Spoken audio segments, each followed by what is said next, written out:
네, 오늘 하나님 말씀 마가복음 13장 1절로 13장 13절입니다. 다 찾으셨으면 아멘 하시겠습니다. 다 같이 통독하겠습니다. 예수께서 성전에서 나가실 때에 제자 중 하나가 이르되 선생님이여 보소서 이 돌들이 어떠하며 이 건물들이 어떠하니이까. 예수께서 이르시되 내가 이 큰 건물들을 보느냐. 돌 하나도 돌 위에 남지 않고 다 무너뜨려지리라 하시니라. 예수께서 감람산에서 성전을 마주 대하여 앉으셨을 때에 베드로와 야고보와 요한과 안드레가 조용히 묻되 우리에게 이르소서 어느 때에 이런 일이 있겠사오며 이 모든 일이 이루어지려 할 때에 무슨 징조가 있사오리이까. 예수께서 이르시되 너희가 사람의 유혹을 받지 않도록 주의하라. 많은 사람이 내 이름으로 와서 이르되 내가 그러하여 많은 사람을 유혹하리라. 난리와 난리의 소문을 들을 때에 두려워하지 말라. 이런 일이 있어야 하되 아직 끝은 아니니라. 민족이 민족을 나라가 나라를 대적하여 일어나겠고 곳곳에 지진이 있으며 기근이 있으리니 이는 재난의 시작이니라. 너희는 스스로 조심하라. 사람들이 너희를 공유해 주겠고 너희를 회당에서 매질하겠으며 나로 말미암아 너희가 권력자들과 임금들 앞에 서리니 이는 그들에게 증거가 되려 하니라. 또 복음이 먼저 만국에 전파되어야 할 것이니라. 사람들이 너희를 끌어다가 넘겨줄 때에 무슨 말을 할까 이리 염려하지 말고 무엇이든지 그때에 너희에게 주시는 그 말을 하라. 말하는 이는 너희가 아니요 성령이시니라.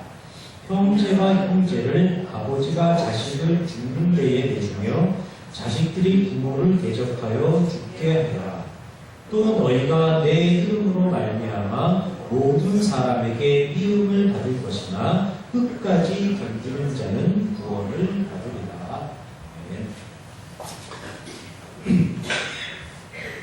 세상에는 참으로 많은 사람이 살고 있습니다. 그리고 그 많은 사람들이 믿고 있는 종교도 참으로 여러 가지가 있습니다. 우리는 그 수많은 종교 중에서 기독교라는 종교를 믿고 있는 사람들입니다. 그런데 우리가 믿고 있는 기독교가 세상의 수많은 다른 종교와 가장 구별되는 점은 무엇일까요? 기독교만이 가지고 있는 가장 근본적인 특징을 한번 뽑아보라면 아마도 신앙의 대상이 하나님이시라는 점과 그 하나님께서 주신 성경이 우리들에게 주어지는 것이라고 할 수 있습니다. 따라서 하나님을 모르고 성경을 모르면 아무리 교회에 나가 열심히 예배를 드리고 열심히 찬양을 드리고 열심히 기도를 드리고 열심히 헌신을 드려도 온전한 신앙생활을 하고 있다고 이야기할 수가 없습니다. 물론 제가 그 사람의 성도됨을 부정하는 것이 결코 아닙니다. 하나님의 은혜로 구원을 입었고 성도되었다는 사실, 그 사실 자체는 결코 변하지 않습니다. 다만 성도로서 하나님을 모르고 성경을 모르면 신앙의 수준이 늘 제자리에 머물러 있을 수밖에 없다는 것입니다. 성숙이 없고 발전이 없습니다.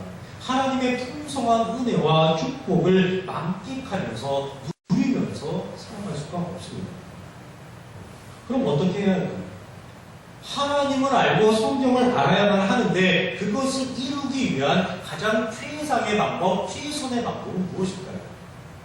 정답은 오직 하나 성경을 읽는 것뿐입니다. 다른 방법이 있을 수가 없습니다. 기도로 해결될 수 있는 것이 아니고 예배로 해결될 수 있는 것이 아니고 찬양으로 해결될 수 있는 것이 아니고 헌신으로 해결될 수 있는 것이 결코 아닙니다. 오직 성경을 읽는 것뿐입니다. 성경은 하나님께서 하나님 스스로를 소개하는 책이기 때문에 성경을 읽고 성경의 내용을 알아야만 신앙의 대상이 되시는 그 하나님을 온전히 알게 되는 것이고 그 하나님의 기대와 소망과 뜻 가운데 온전한 신앙생활, 온전한 삶을 우리가 살아갈 수 있게 되는 겁니다. 그런데 성경을 읽는 것이 쉽지 않습니다. 읽어도 그 의미를 파악하기가 보통 어려운 일이 아닙니다. 그러나 성경은 하나님께서 사람에게 읽으라고 주신 책이기 때문에 결코 읽기가 힘들거나 이해하기가 어려운 책이 아닙니다. 문제는 성경 자체에 있는 것이 아니라 그 성경을 대하고 그 성경을 읽는 우리들의 자세에 문제가 있는 것입니다. 그래서 오늘은 보다 재미있게, 보다 확실하게, 보다 쉽게 성경 읽는 방법을 말씀드리면서 설교를 시작을 하려고 합니다. 성경을 읽으실 때 제가 첫 번째로 드리고 싶은 부탁은 성경을 읽으시기로 일단 마음을 먹었다면 최대한 짧은 시간에 성경을 완독을 해달라는 것입니다. 즉 창세기부터 요한계시록까지 가장 짧은 시간에 성경을 읽어내야만 성경 안에 어떤 내용이 기록되어 있고 어떤 흐름이 있고 무슨 이야기를 성경이 말하려고 하는 것인지를 희미하게나마 감을 잡을 수 있다는 겁니다. 한 번으로 안 되면 두 번, 세 번 가장 짧은 시간에 완독을 해서 먼저 감부터 잡아야 합니다. 그 감을 잡는다는 것 너무나도 중요한 일입니다. 두 번째로 부탁을 드리고 싶은 것은 하나님의 관점에서 성경을 읽으셔야 한다는 겁니다. 감이 어느 정도 잡히셨으면 조금 세밀하게 읽어보시되 반드시 하나님의 관점에서 성경을 읽으셔야 한다는 겁니다. 하나님께서 이 사건을 왜 일으키셨습니까?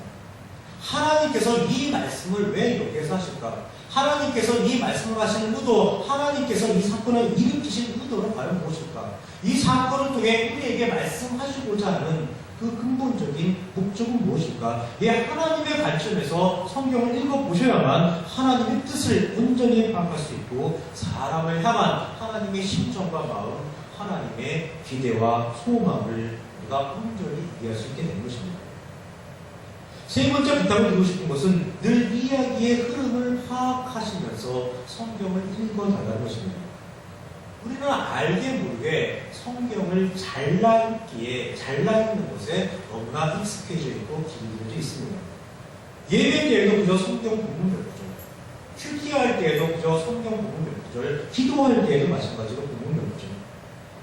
그러다 보니까 성경 전체를 다 놓쳐버리고 왜 성경이 이 이야기를 하는지 그 의도는 전혀 고려하지 않고 단지 본문 몇 구절만을 임의로 해석하고 임의로 적용하면서 기독교의 왜곡, 성경의 왜곡, 진리의 왜곡을 만들어내고 있습니다.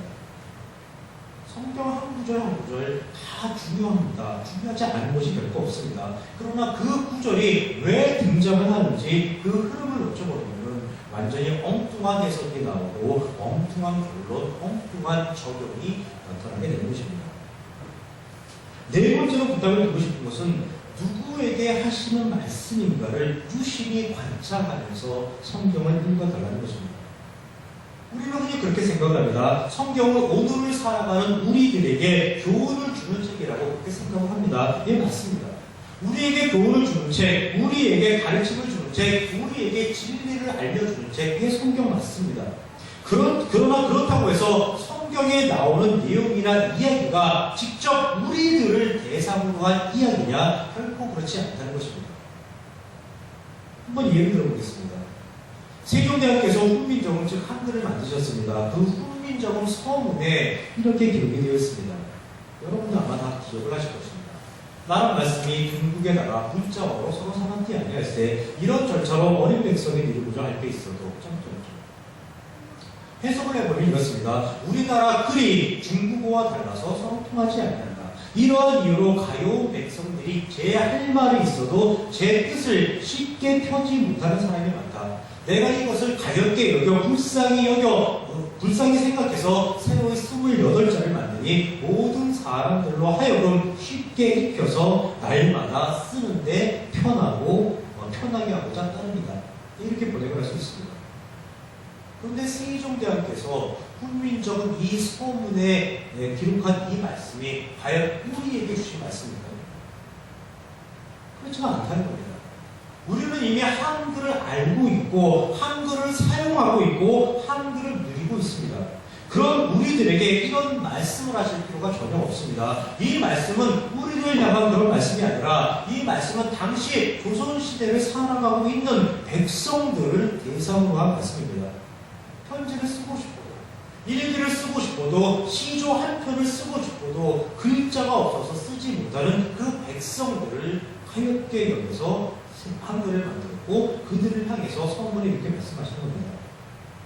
예, 우리는 훈민정음 서문을 통해서 백성을 사랑하는 세종대왕의 심정과 마음과 그 의도를 읽어내고 알아내는 것이지 우리 스스로가 그 서문을 듣는 그 서문에 해당하는 당사자는 아니라는 것입니다.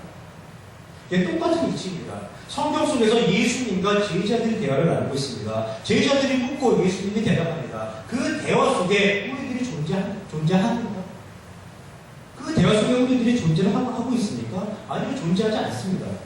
그 대화는 2000년 전에 예수님과 제자들 사이에서 일어난 대화입니다. 제자들이 묻고 예수님이 대답하셨다. 그게 우리에게 대답하신 그게 아니라는 겁니다. 제자들에게 대답하신 내용이라는 것입니다. 이미 성도가 된 우리들을 향한 대답이 아니라 여전히 죄적으로 살고 있는 제자들을 일깨우기 위한 예수님의 대답입니다. 우리가 성경에서 교훈을 얻는다, 가르침을 얻는다, 진리를 얻는다고 할 때 우리가 제자들을 향한 예수님의 대답에서 교훈을 얻고 가르침을 얻고 진리를 찾아내는 건 맞습니다. 그러나 그 대답을 듣는 대상이 직접적으로 우리가 아니라는 것을 늘 기억을 하셔야 합니다. 즉 그 대화는 2000년 전 이스라엘이라는 시대적 배경을 갖고 있는 것이고 하나님과 죄인과의 대화라는 것을 아셔야 합니다. 따라서 우리는 성경을 읽을 때 그 대화의 성격을 충분히 파악해서 그 파악된 토대 위에서 교훈과 가르침과 진리를 찾는 것이지 제자들의 질문이나 혹은 예수님의 대답 그 자체에 초점을 맞추다 보면 큰 오류에 빠질 수도 있다는 것을 기억을 하셔야 합니다. 제가 이 말씀을 왜 드리냐면 오늘 본문을 온전히 이해하기 위해서입니다. 오늘 본문은 다 같이 한 목소리를 읽었습니다. 이 본문을 읽으시면서 여러분은 어떤 생각이 드셨습니까?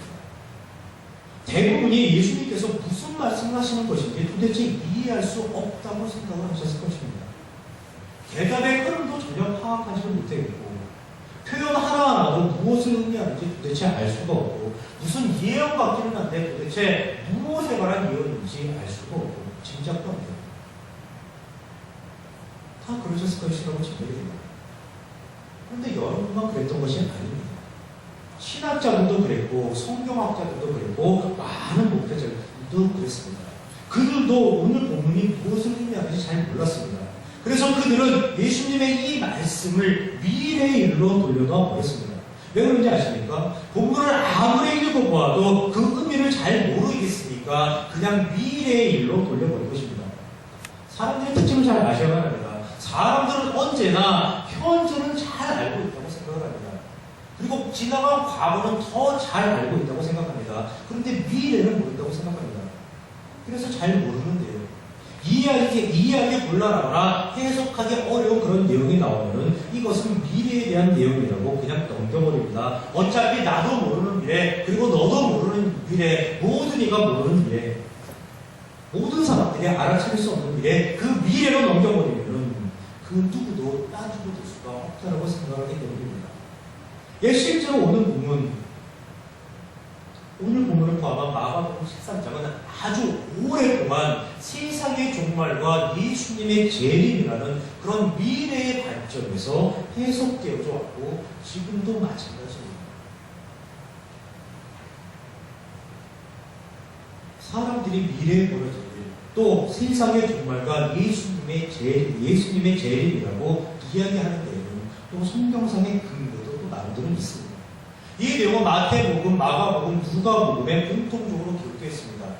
그런데 그 기록된 곳이 어디냐 그러면은 바로 그 예수님이 잡히시기 직전에 이 내용들이 기록되어 있습니다. 그러다 보니까 사람들은 예수님이 잡히실 것을 미리 아시고 이제 곧 십자가에 달려 죽으실 것을 미리 아시고 마지막으로 제자들에게 세상의 종말에 대해 그리고 예수님의 재림에 대해서 말씀을 해주신 것이라고 그렇게 생각합니다. 또 이들의 생각을 더욱더 확실하게 뒷받침해주는 그 근거가 있습니다. 그것이 뭐냐면 바로 제자들의 질문입니다. 오늘 우리가 읽은 그 마가복음 부분에는 기록이 않지만은 마태복음을 보게 되면은 제자들이 이렇게 질문하는 내용이 있습니다. 즉 마태복음 24장 3장에 보면 이렇게 기록되어 있습니다. 예수께서 감람산 위에 앉으셨을 때에 제자들이 조용히 와서 이르되 우리에게 이르소서 어느 때에 이런 일이 있겠사오며 또 주의 임하심과 세상 끝에는 무슨 징조가 있사오리까? 라고 질문하는 내용이 기록되어 있습니다. 이어지는 예수님의 대답은 오늘 우리가 읽었던 부분과 거의 유사하게 전개가 되고 있습니다. 이 제자들이 세상 끝에는 무슨 징조가 있사오리까? 라고 이렇게 질문합니다. 주의 임하심 세상 끝의 이때는 무슨 징조, 어떤 현상이 있겠습니까? 이렇게 제자들의 질문으로 시작되고 그 질문에 대한 예수님의 대답이 길게 이어지고 있으니까 사람들은 예수님의 대답을 당연히 종말의 징조, 재림 때의 징조라고 생각을 하게 된 것입니다. 예수님께서 재림하실 때에 세상에 종말이 오고 그때 나타나는 상황이 난리와 난리, 민족 분쟁, 국가 분쟁, 지진과 기근이라고 생각을 하게 된 겁니다. 그런데 과연 무엇일까요? 오늘 예수님의 대답이 과연 그런 의도로 제자들에게 주어졌겠느냐는 것입니다. 결론은 그렇지가 않다는 겁니다. 만약 우리가 예수님과 제자들이 대화하는 그 자리, 그 현장에 우리가 함께 있어서 제자들이 아닌 우리가 예수님에게 주의 임하심과 세상 끝에는 무슨 징조가 있습니까? 라고 물었고 예수님께서 그 질문에 대답하신 것이라면 충분히 종말과 재림에 관한 것이라고 그렇게 이야기할 수도 있습니다. 왜냐하면 우리는 예수님의 초림을 알고 있고 예수님의 죽음을 이미 알고 있고 예수님의 부활을 이미 알고 있고 예수님의 승천을 이미 알고 있기 때문입니다. 예수님의 사역과 예수님의 사역의 결과로 어떤 일들이 벌어졌는지 다 알고 있기 때문입니다. 그리고 예수님께서 다시 오실 것이라는 그 약속까지도 우리 모두는 다 알고 있기 때문입니다. 그 모든 것을 다 알고 있는 우리가 주의 임하심과 세상 끝에는 무슨 징조가 있겠습니까? 라고 물어봤다면 그 질문은 정말로 예수님의 그 재림에 관한 질문이 될 것이고 세상 끝 종말에 관한 그런 질문이 될 수 있습니다. 그리고 예수님의 대답도 당연히 그 질문에 대한 대답, 즉 종말과 재림의 징조에 관해 설명하는 것이라고 그렇게 말할 수가 있습니다. 그런데 이 질문은 우리가 한 것이 아닙니다. 모든 것을 알고 있는 우리가 한 질문이 아니라 예수님께서 메시아라는 것, 예수님이 그리스도라는 것, 그것도 제대로 이해하지 못하고 분별하지 못하고 있는 제자들의 질문이고 그 무지한 제자들을 향한 예수님의 대답입니다. 많은 신학자, 많은 성경학자, 많은 목회자들이 다 이 함정에 빠졌습니다. 우리가 알고 있는 것처럼 제자들도 다 알고 있을 것이라고 생각을 했고 그 제자들이 한 질문이니까 당연히 종말과 재림에 관한 그런 질문일 것이라고 생각을 했고 그 제자들에 대한 예수님의 답변이니까 당연히 종말과 재림에 관한 징조일 것이라고 사람들은 다 생각을 했습니다. 그런데 그렇지가 않습니다. 지금까지 출곧 우리가 마가복음을 살펴본 내용이 무엇입니까? 제자들은 아무것도 모르고 있다는 것이었습니다. 예수님께서 그렇게 예수님의 존재와 예수님의 사역에 대해서 말씀을 하셨지만은 완전히 소비에 겨누겼습니다. 그들은 전혀 예수님의 존재를 이해하지 못했고 예수님의 사역에 대해서 아무것도 이해를 하지 못했습니다. 자신이 따르고 있는 존재가 과연 누구인지, 그가 말씀하시는 죽음과 부활의 그 의미가 무엇인지 아무것도 몰랐습니다. 그런 그들이 주의 임하심과 세상 끝에는 무슨 징조가 있습니까? 라고 물었다고 해서 그게 과연 종말과 재림에 관한 질문이 될 수 있냐는 겁니다. 구구단도 모르고 구구단의 개념조차 없는 그런 제자들이 어떻게 인수분해를 질문을 할 수 있고 어떻게 감정식에 대해서 예수님께 물어볼 수가 있겠습니까? 매주가 무엇인지도 모르는 그런 사람이 어떻게 고추장을 담그는지 된장을 담그는지 간장을 담그는지 물어볼 수가 있겠습니까? 전혀 물어볼 수가 없는 겁니다. 사람들은 아무것도 모르는 제자들의 관점에서가 아니라 예수님의 존재, 예수님의 사역과 그 결과를 알고 있는 성도의 관점에서 이 질문을 해석하려고 했던 오류를 보냈던 것입니다. 그래서 이 질문을 종말에 관한 질문, 재림에 관한 질문이라고 착각을 하고 있는 것이고, 예수님의 대답을 종말과 재림에 관한 그런 징조라고 착각을 하고 있는 겁니다. 제가 성경을 읽을 때 주의해야 될 점을 말씀드렸습니다. 전체 흐름을 꼭 파악해야 한다고 말씀을 드렸고, 그리고 대화의 주체가 누구인지를 정확하게 알고 있어야 된다고 말씀드렸습니다. 그것을 혼동하니까 완전히 엉뚱한 해석과 관점이 생기는 것이고, 완전히 그 왜곡이 생겨버리게 되는 겁니다. 그로 인해서 기독교의 왜곡, 성경의 왜곡, 진리의 왜곡이 등장하게 된 것입니다. 오늘 본문 내용은 아무것도 모르는 제자들의 질문과 그 무지한 제자들을 향한 예수님의 대답이라는 것을 기본 전제로 가지고 있어야만 우리가 바른 해석에 접근할 수 있게 됩니다. 제자들이 주의 임하심과 세상 끝에는 무슨 징조가 있겠습니까? 라고 물었습니다. 그럼 제자들이 왜 이렇게 물었을까요? 제자들이 주의 임하심과 세상 끝에는 무슨 징조가 있습니까? 라고 물었습니다. 왜 이렇게 물었을까요? 그 이유를 알기 위해서는 오늘 이 질문이 등장하게 된 배경과 그동안 제자들이 왜 예수님을 따라다녔는지 그 목적에 대해서 명확한 이해가 있어야 합니다. 우선 마가복음 13장 1절에서 2절을 보시겠습니다. 예수께서 성전에서 나가실 때에 제자 중 하나가 이르되 선생님이여 보소서 이 돌들이 어떠하며 이 건물들이 어떠하니이까. 예수께서 이르시되 내가 이 건물들을 보느냐 돌 하나도 돌 위에 남지 않고 다 무너뜨려지리라 하시니라. 제자들이 성전을 가리키면서 이 돌들이 어떠하며 이 건물들이 어떻습니까? 라고 물었습니다. 그런데 이 말은 질문이 아닙니다. 예수님 저 성전을 보십시오. 저 돌과 저 건물들을 보십시오. 얼마나 웅장하고 얼마나 멋있습니까? 정말 감탄스럽죠? 정말 대단하지요? 라고 자신들의 느낌과 생각을 예수님께 털어놓은 것입니다. 제자들은 예수님을 따라 예루살렘에 들어왔습니다. 시골 어촌에서 물고기를 잡으면서 살았던 그들의 눈에 예루살렘의 그 상징이라고 할 수 있는 성전은 정말 멋있고 그 위용이 대단했을 것입니다. 그래서 그들이 감탄하며 하는 말, 이 돌들이 어떠하며 이 건물들이 어떠하니까입니다. 그런데 예수님이 의외의 대답을 하십니다. 예수님께서는 그들의 감탄에 대해서 어떤 반응을 하시는 것이 아니라 예수님께서는 내가 이 건물들을 보냐 돌 하나도 돌 위에 남지 않고 다 무너뜨려지리라 라고 말씀하시면서 성전이 무너질 것이라고 말씀하십니다. 그 순간에 제자들은 예수님의 이 말씀을 알아들었습니다. 예수님께서 말씀하시는 이 의미를 알아들었을까요? 제자들은 전혀 알아듣지도 못했고 그 의미도 전혀 이해하지 못했습니다. 그 내용을 엿볼 수 있는 구절이 요한복음 2장 19절에서 22절에 기록이 되어 있습니다. 이렇게 기록되어 있습니다. 예수께서 대답하여 이르시되 너희가 이 성전을 헐라 내가 사흘 동안에 일으키리라. 유대인들이 이르되 이 성전은 46년 동안에 지었거늘 네가 3일 동안에 일으키겠느냐 하더라. 그러나 예수는 성전된 자기 육체를 가리켜 말씀하신 것이다.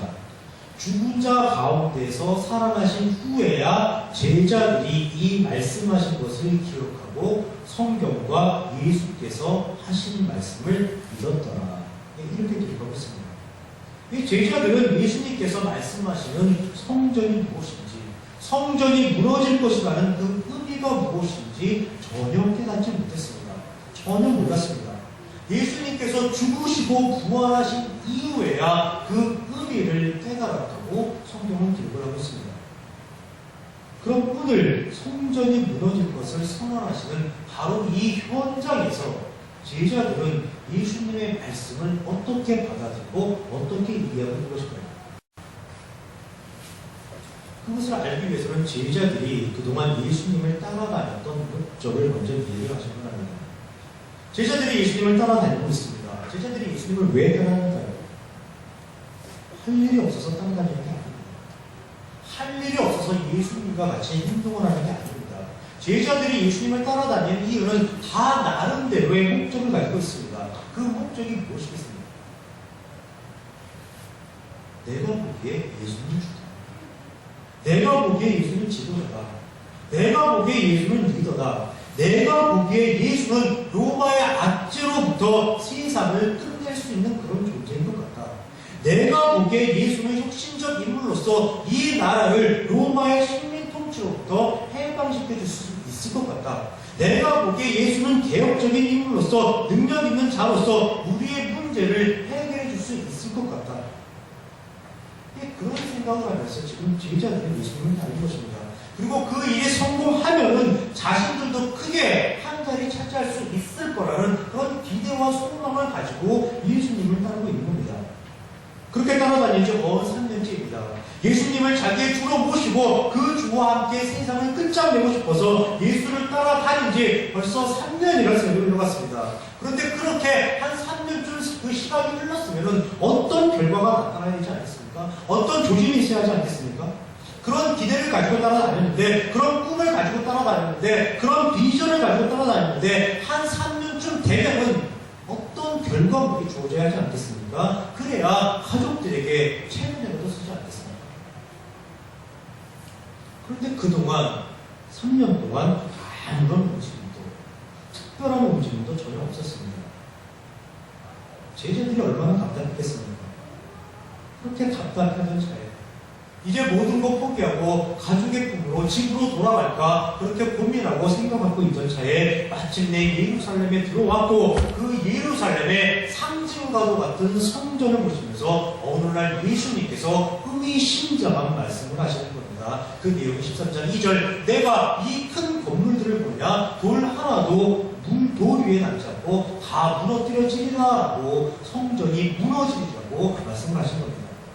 여러분께서 지금 이 제자들의 입장이시라면 어떤 생각이 드시겠습니까? 하루하루 살아가기가 너무 힘들고 너무 불구합니다. 누군가 구세주가 나타나서 이 썩어 빠진 세상을 좀 갈아엎고 그래서 참으로 살기 좋은 세상을 만들어 주었으면 좋겠다고 생각을 하고 있었는데 마침내 그런 사람을 만난 것 같습니다. 그래서 모든 것 다 포기하고 생업을 정리하고 그 사람을 3년 동안 열심히 따라다녔습니다. 그런데 아무 일도 일어나지 않았습니다. 이제나 하려나 저제나 하려나 막연히 기다리고만 있을 뿐입니다. 그런데 어느 날 드디어 정치, 경제, 사회, 문화, 종교의 중심지인 그 예루살렘에 들어섰고 거기서 가장 상징적인 그 건물을 바라보면서 예수님께서 말씀하십니다. 내가 저 성전을 엎으리라. 내가 저 성전을 파괴하리라. 저 돌이 돌 위에 하나도 남겨지지 않을 것이 않게끔 내가 다 무너뜨리라. 예, 이렇게 예수님께서 말씀하십니다. 그런 말을 딱 듣는 순간 여러분은 무슨 마음이 드시겠습니까? 드디어 때가 왔다. 드디어 날이 왔다. 드디어 우리가 출정을 하나 보다. 드디어 로마를 무찌를 그런 작전을 개시하나 보다. 이런 생각이 안 드시겠습니까? 그동안은 병자를 고치고 귀신을 내쫓고 줄인 자를 먹이시더니 그게 다 여론을 좋게 만들려고 그랬던 것이구나. 이제 그런 여론도 다 만들어졌고 따르는 숫자도 엄청나게 많이 늘어났으니까 드디어 작전을 개시하나 보다. 그동안 한량처럼 돌아만 다니시더니 드디어 이 예수님께서 주님으로 등극하시나 보다. 드디어 이 예수께서 세상을 끝장내려나 보다. 그런 생각과 그런 기대가 자연스럽게 제자들에게는 떠오르게 되는 것입니다. 그러면서 던지는 질문, 주의 임하심과 세상 끝에는 무슨 징조가 있어옵니까? 합니다. 예수여, 드디어 예루살렘을 오셨고 드디어 성전 파괴를 시작으로 이 일을 시작하려고 하시는군요. 마침내 로마의 세상을 끝장내시고 자기를 주로 등극시키려고 하시는군요. 예, 우리도 만반의 준비를 하겠습니다. 아무 차질 없도록 모든 준비를 다 마치겠습니다. 그런데 성전을 공격하는 그 공격 신호가 무엇입니까? 공격의 징조가 무엇입니까? 공격의 사인이 무엇입니까? 우리는 알고 있어야 하지 않겠습니까? 주님께서 세상을 끝장내고 주로 등극하기 위한 공격의 첫 신호, 공격의 첫 징조, 공격의 첫 사인, 그게 무엇입니까? 주의 임하심과 세상 끝에는 무슨 징조가 있겠습니까? 지금 제자들의 질문은 이런 의도를 가지고 나오게 된 것입니다. 지금 이야기는 이렇게 흘러가고 있는 겁니다. 오늘날을 살아가는 우리들은 주의 임하심과 세상 끝에는 무슨 징조가 있어옵니까? 라는 그 제자들의 질문 속에서 세상의 종말과 예수님의 재림을 떠올리고 예수님의 그 대답이 종말의 징조, 그 재림의 징조라고만 생각하고 있는데 제자들의 질문의 의도는 전혀 그런 것이 아니었습니다. 로마의 식민세상을 끝장내고 로마의 압제를 끝장내고 예수님이 주로 등극하는 예수님이 왕으로 등극하는 첫 공격 신호가 무엇입니까? 주의 임하심 세상 끝이라는 용어는 동일하지만 그 용어의 의미는 완전히 다르게 해석된 것입니다. 그런데 예수님께서는 제자들의 이런 질문의 의도를 아실까요? 모르십니까? 이게 당연히 아십니다. 지금 제자들이 어떤 생각을 가지고 있고 무슨 의도로 이런 질문을 하는지 다 알고 계십니다. 그들이 예수님의 존재를 온전히 이해하지 못하고 예수님이 이 땅에 오신 목적을 온전히 이해하지 못하고 성전을 무너뜨릴 것이라는 그 예수님의 말씀의 의미를 전혀 알아차리지 못하고 있다는 것을 예수님은 다 알고 계십니다. 즉 그들의 질문 자체가 예수님의 사용 목적과는 아무런 상관이 없는 완벽하게 잘못된 질문이라는 것을 예수님은 다 알고 계십니다. 그런 제자들의 징조는 무엇입니까? 그런 그들이 공격의 신호가 무엇인지 예수님께 물어보고 있습니다. 그런 그들에게 징조나 신호를 주시면 될까요? 안 될까요? 주시면 안 됩니다. 아니 줄 수가 없습니다. 왜냐하면 그 징조나 신호 자체가 없기 때문입니다. 징조나 신호가 아예 없을 뿐만 아니라 설령 있다고 해도 주시면 안 됩니다. 징조나 신호를 주시면 그들의 질문이 옳다는 것을 인정하는 것이고 그들의 질문이 타당하다는 것이고 그들의 질문이 일리가 있다는 것을 인정하는 것이기 때문입니다. 잘못 알고 있고 오해하고 있고 착각하고 있는 그들이 하는 것은 그들이 요구하는 징조나 질문 그 신호가 아니라 바로 올바른 가르침입니다. 그들의 사고방식, 인식체계 자체가 잘못되었다는 것을 알려주고 그것을 바로 잡아주는 그 가르침뿐입니다. 즉 예수님께서 왜 이 땅에 오셨고 어떤 일을 하실 것이고 그 일의 결과가 어떻게 나타나는지를 가르쳐 준 것뿐입니다. 따라서 마가복음 13장 5절부터 37절까지 우리가 가지고 있는 성경책 빨간색 글자로 인쇄된 예수님의 대답, 예수님의 말씀은 제자들이 생각하는 징조나 신호에 대한 그런 설명도 아니고 우리들이 생각하는 종말 때의 징조나 재림 때의 그런 상황이 결코 아니라는 것입니다. 예수님께서 왜 이 땅에 오셨는지, 무슨 일을 하시고자 하는 것인지, 그리고 그 일의 결과가 어떻게 나타나는지 예수님의 사역에 대해서 제자들에게 차분히 설명하시는 그런 내용이 되는 겁니다. 그런 관점에서 오늘 본문을 읽고 해석을 해야만 성경이 전하고자 하는 그 의도를 우리가 온전히 파악하고 이해할 수 있게 된 것입니다. 그 의도를 정확하게 한번 이해를 하기 위해서 다시 맨 처음으로 돌아가겠습니다. 오늘 본문은 예수님께서 성전을 무너뜨릴 것을 말씀하시면서 시작되었습니다. 그런데 성전을 무너뜨리겠다는 예수님의 말씀의 의미는 무엇일까요? 그 의미를 명확하게 다시 한번 이해해보기 위해서 요한복음 말씀을 다시 한번 살펴보겠습니다. 예수께서 대답하여 이르시되 너희가 이 성전을 헐라 내가 사흘 동안에 일으키리라. 유대인들이 이르되 이 성전은 46년 동안에 지었거늘 네가 3일 동안에 일으키겠느냐 하더라. 그러나 예수는 성전된 자기 육체를 가리켜 말씀하신 것이다. 유대인들은 건물로서의 성전을 생각하고 있고 예수님은 자기 육체로서의 성전을 말씀하시고 있음을 알 수 있습니다. 사람들이 생각하는 성전과 예수님이 생각하는 성전은 용어는 같지만 의미는 완전히 다른 것입니다. 제자들도 마찬가지입니다. 제자들도 건물로서의 성전만을 생각을 하니까 예수님께서 성전이 무너질 것이라고 말씀하시자 언제 이런 일이 있겠습니까? 그 무너질 때 징조가 무엇입니까? 무너질 때 어떤 신호가 있겠습니까? 이렇게 질문을 하게 됩니다. 그러나 예수님께서 말씀하신 성전은 건물로서의 성전이 아닙니다. 예수님은 건물 자체에는 아예 관심이 없습니다. 예수님은 그 건물로서의 성전을 헐러뜨리겠다고 말씀하시는 것이 전혀 아닙니다. 예수님께서 말씀하시는 성전은 무엇입니까? 예수님께서 말씀하시는 성전은 하나님 그 자체입니다. 하나님의 은혜가 있어야 하고 하나님의 원리가 있어야 하고 하나님의 가치가 있어야 하고 하나님의 섭리가 있어야 하는 것입니다. 사람을 살리는 곳이어야만 합니다. 삶의 무게로 인해서 지치고 힘든 백성들이 하나님을 찾고 하나님을 만나고 하나님의 위로와 평안과 안식을 받는 그런 곳이어야만 합니다. 그런데 성전이 그 역할을 제대로 하고 있지 못합니다. 사람을 살리는 곳이 아니라 오히려 죽음으로 몰고 가는 곳으로 변해버렸습니다. 소수 기득권자의 유익과 이익만을 위해 존재하는 곳으로 신앙적 감사의 제사가 아니라 외식적인 종교 행위만으로 얼룩진 곳으로 하나님의 원리가 아니라 죄의 원리만이 가득 찬 곳으로 변해버렸습니다.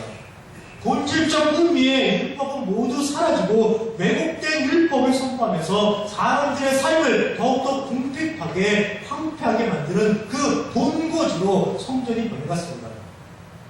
지난주 가난한 과부의 헌금 여행을 통해서 우리는 그 실상을 충분히 파악할 수 있었습니다. 예수님은 그 성전을 허무시겠다는 것입니다. 다시 말씀드립니다. 여기서 성전은 건물 성전이 아니라 예수님 자신입니다. 하나님 자신입니다.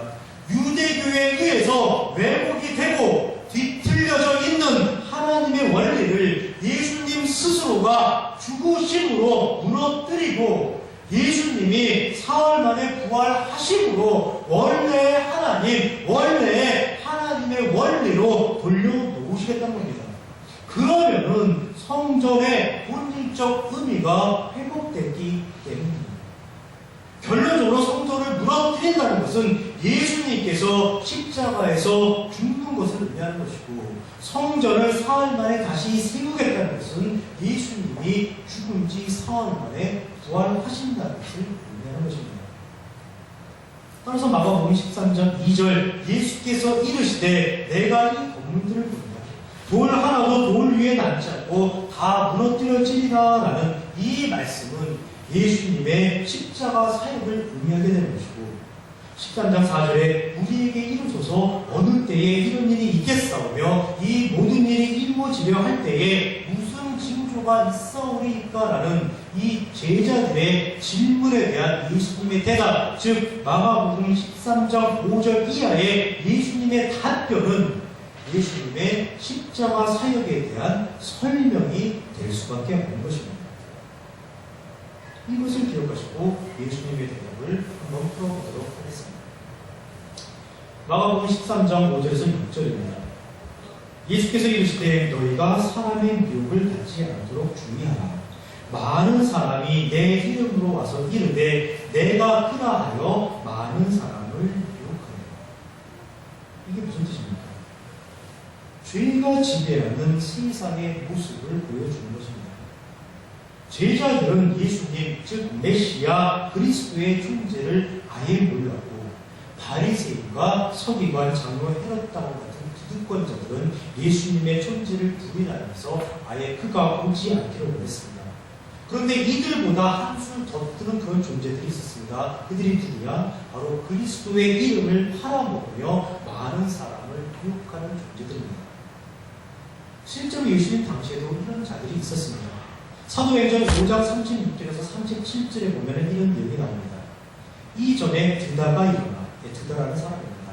드다가 일어나 스스로 선전하며 스스로 그리스도라고 선전하며 사람이 약 400명이나 따르더니 그가 죽임을 당하며 따르던 모든 사람들이 흩어져 없어졌고, 그 후 호적할 때에 갈릴리의 유다가 일어나 백성을 깨어 따르게 하다가 스스로 그리스도라고 말하며 백성을 깨어 따르게 하다가 그도 망한즉 따르던 모든 사람들이 흩어졌느니라 라고 이렇게 사도행전 5장에 기록되어 있습니다. 예수님 당시에도 그리스도의 이름을 팔면서 많은 사람이 깨어서 자신의 유익과 이익만을 추구하는 그런 존재들이 있었습니다. 그리고 그러한 사람들은 무려 2000년이 지난 21세기 대한민국에서도 여전히 발견되고 있습니다. 예수 인상을 미혹하는 자들은 끊임없이 나타나고 있고 나타났었고 지금 현재에도 활동을 하고 있고 앞으로도 끊임없이 나타나게 될 것입니다. 미혹하던 자들이 없던 시대에 단 한 번도 없었습니다. 다시 말해서 이 구조는 오늘날 많은 사람들이 생각하는 것처럼 종말의 징조, 재림의 징조가 아니라 늘 그래왔던 죄악된 세상의 모습을 보여주고 있는 것입니다. 또 마가복음 13장 7절에서 8절을 보겠습니다. 난리와 난리의 소문을 들을 때 두려워하지 말라. 이런 일이 있어야 내 아직 끝은 아니니라. 민족이 민족을, 나라가 나라를 대적하여 일어나겠고 곳곳에 지진이 있으며 기근이 있으리니 이는 재난의 시작이니라. 한번 여쭤보겠습니다. 우리가 살아가는 이 세상에서 난리가 안 난 적이 있었습니까? 민족 분쟁이 없고 국가 간의 분쟁이 일어나지 않은 적이 있었습니까? 지진과 기근이 발생하지 않은 적이 있었습니까? 단 한 번도 없었습니다. 언제나 갈등이 있었고, 언제나 분열이 있었고, 언제나 전쟁이 있었습니다. 언제나 재해가 그친 날이 없었습니다. 예수님께서도 말씀하십니다. 아직 끝은 아니니라.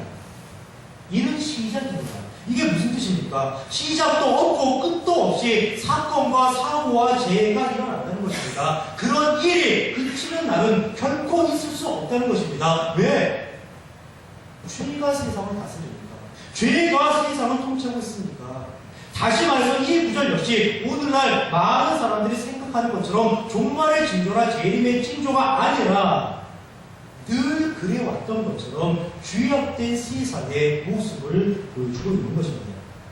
이런 죄악된 세상을 예수님께서 바로 잡으시겠다는 것입니다. 미혹이 판치고 난리가 판치고 분쟁이 판치고 각종 죄가 끊이지 않는 죄악된 세상을 예수님께서 바로 잡으시겠다는 겁니다. 하나님의 원리와 하나님의 가치, 하나님의 기준이 작동하는 그런 세상으로 예수님이 회복시켜 주시겠다는 겁니다. 어떻게 해요? 십자가를 지고 십자가에서 죽고 죽은 지 사흘 만에 부활하심으로써 그 모든 불행의 원인이 되는 죄를 물리치시겠다는 것입니다. 예수님은 지금 예수님께서 하실 일, 하실 사역에 대해서 지휘자들에게 설명을 주신 겁니다. 그리고 그 예수님의 일, 예수님의 사역, 즉 예수님의 죽음과 부활로 말미암아 나타나는 결과, 그 결과가 13장 9절에서 10절입니다. 너희는 스스로 조심하라. 사람들이 너희를 공의에 넘겨주겠고 너희를 회당에서 매질하겠으며 나로 말미암아 너희가 권력자들과 임금들 앞에 서리니 이는 그들에게 증거가 되려 하니라. 또 복음이 먼저 만국에 전파되어야 할 것이니라. 이렇게 기록했습니다. 얼핏 보면 무서운 내용 같습니다. 얼핏 보면 두려운 내용 같습니다. 그러나 무서운 내용, 두려운 내용이 결코 아닙니다. 바로 예수님의 십자가 사역의 결과로 나타날 사람들의 모습입니다. 예수님으로 인하여 사람들의 존재가 변화가 되는 것입니다. 본문의 의미가 제일 쉽게가 이해가 안 가요. 그 말은 결과를 한번 생각을 해보십시오. 바울을 생각해 보십시오. 베드로를 한번 생각해 보십시오. 스테반을 생각해 보십시오. 그들은 예수님으로 인해서, 하나님으로 인해서, 죄인에서 의인으로 존재가 변화되었습니다. 그리고 그들은 공의에 넘겨지기도 했고, 채찍질을 당하기도 했고, 십자가에 달려 죽기도 했고, 돌에 맞아 죽기도 했습니다. 그 모든 일들은 사명으로 한 건 아닙니다. 헌신으로 한 건 아닙니다. 자원함으로 했고, 행복함으로 했고, 담대함으로 했고, 그들의 그 행위와 사역으로 인해서 또 진리가 선포되고 복음이 전파되었습니다.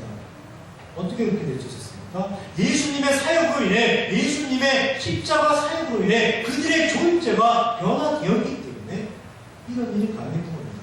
이 말씀은 십자가 사역으로 인해서 사람들에게 나타날 존재의 변화, 또 그들의 사역으로 인해서 복음의 전파에 대해서 예수님이 말씀하신 것입니다. 그리고 또 예수님은 말씀하십니다. 13장 11절 사람들이 너희를 끌어다가 넘겨줄 때에 무슨 말을 할까? 미리 염려하지 말고 무엇이든지 그때에 너희에게 주시는 그 말을 하라. 말하는 일은 너희가 아니요 성령이십니다. 이게 무슨 뜻입니까? 예수님의 약속의 선언입니다. 하나님의 약속의 선포입니다. 너희는 나의 죽음과 부활로 인해서 내 자녀, 내 백성이 되었다. 그런 너희들을 내가 가만히 두지는 않을 것이다. 너희들에게 어떤 일이 벌어지더라도, 너희가 설령 누구에게 넘어간다 하더라도 내가 늘 보호하고 내가 늘 인도하고 내가 늘 너희들을 책임져 줄 것이다 라고 하나님께서 약속하시는 것이고, 하나님께서 다짐하시는 것이고, 하나님께서 사람을 향해서 맹세를 하신 것입니다. 그리고 지금까지 말씀하셨던 내용을 한 번 더 강조해 주시는 내용, 그 내용이 마가복음 13장 12절에서 13절입니다. 형제가 형제를, 아버지가 자식을 죽는 데에 내주며 자식들이 부모를 대적하여 죽게 하리라. 또 너희가 내 이름으로 말미암아 모든 사람에게 미움을 받을 것이나 끝까지 견디는 자는 구원을 받으리라 합니다.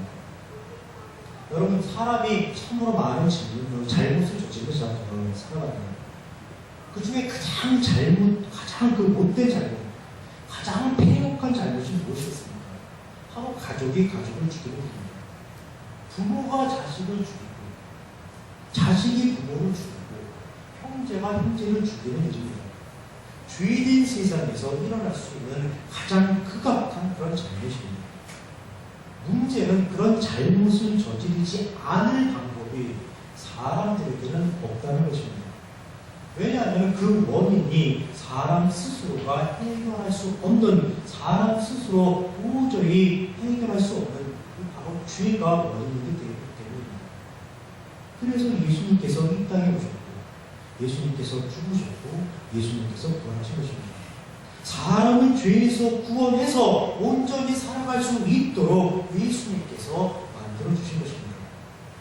그런데 그 예수님을 사람들은 미워합니다. 가족끼리 죽입니다. 가족으로 인해 죽임을 당하는 그런 비참한 곳에서 예수님이 우리를 구해주셨는데도 불구하고 사람들은, 죄인들은 예수님을 미워합니다. 얼마나 죄가 뿌리 깊은지를 보여주는 내용입니다. 죄가 얼마나 교활한지를 보여주고 있는 그런 내용입니다. 그런 죄가 지배하는 세상에서 살아가고 있는 사람들에게 예수님께서 하시는 것은 끝까지 견디는 자는 구원을 받으리라 합니다. 이 말씀을 오해하시면 안 됩니다. 끝까지 참고, 끝까지 버티고, 끝까지 인내하는 자만을 선택해서 예수님께서 구원을 해주시겠다는 그런 말씀이 아닙니다. 왜냐하면 우리 모두는 이미 이 세상을 살아가고 있고, 이 세상을 살아가고 있는 모든 사람은 이미 끝까지 견디고 있는 그런 존재들이기 때문입니다. 죄가 지배하는 이 세상에서, 죄가 통치하고 있는 이 세상에서 어떻게든 견디어가면서 또 끝까지 견디면서 살아가고 있는 그런 존재들이기 때문입니다.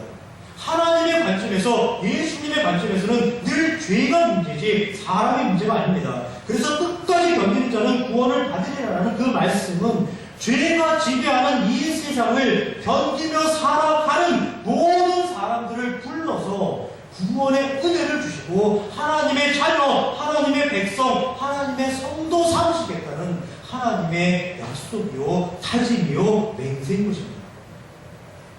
그리고 우리는 바로 그 하나님의 약속, 하나님의 그 다짐, 하나님의 맹세의 결과물들입니다. 이미 구원을 받은 하나님의 자녀이고, 하나님의 백성이고, 하나님의 성도입니다. 모든 것을 견디어내고 승리의 면류관을 쓴 하나님의 자녀요, 하나님의 백성이요, 하나님의 성도입니다. 그 예수님의 십자가 사역으로 인해서 우리에게 이루어진 결과가 무엇인지를 잘 이해를 하시고, 하나님의 기대와 소망, 하나님의 뜻을 잘 이해하시고, 기쁘고 즐겁고 신나고 행복한 성도의 삶 살아가시길 주님으로 축원합니다. 기도하시겠습니다.